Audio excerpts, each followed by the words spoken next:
महेन्द्रोदय माध्यमिक विद्यालय मूलपानी पोखराद्वारा आयोजित विद्यार्थीमा उद्यमशीलता विकासका लागि परिवर्तनात्मक कार्यक्रम।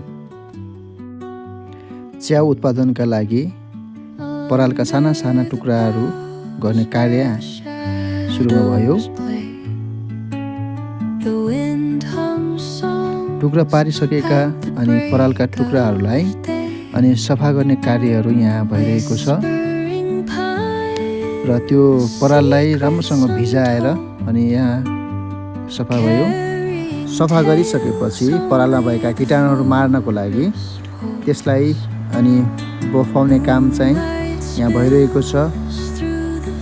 त्यसको लागि त्यस भाँडामा ढुङ्गामाथि जाली र जालीमाथि अनि पराल राखेर पानीको बाफले अनि त्यसमा कीटाणु मार्ने कार्यहरू यहाँ भइरहेको छ।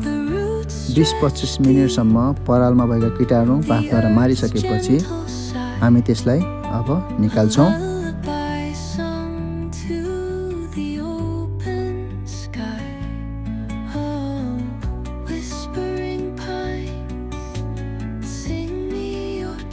तातो पराल चाँडै चिसो होस् भन्ने हिसाबले अब हामी त्यसलाई फिजाएर सेलाउनलाई छोड्छौँ।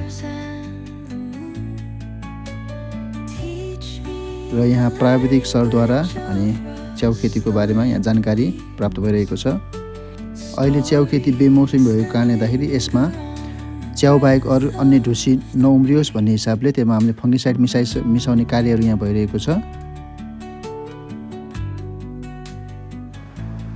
भिडियोमा देखाए जसरी अब हामी परालका टुक्राहरूलाई पोलिथिन ब्यागमा हामी भर्छौँ र राम्रोसँग त्यसलाई थिच्छौँ।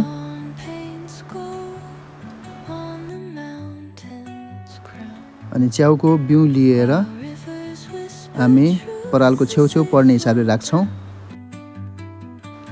यो सिकिसकेपछि अनि च्याउ प्याकिङ गर्ने कार्य चाहिँ विद्यार्थीहरूद्वारा सुरु हुन्छ।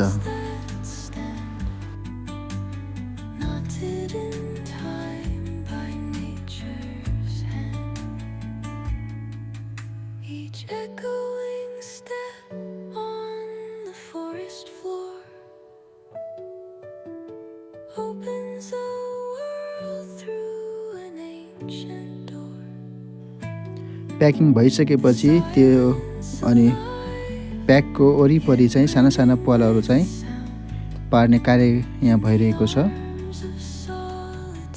अनि च्याउरा राख्नको लागि स्थानहरू यहाँ बनाइएको छ र ती प्याक गरिएका अनि पोलिथिनहरूलाई हामीले यसरी व्यवस्थित तरिकाले अनि यो कोठामा राखेका छौँ।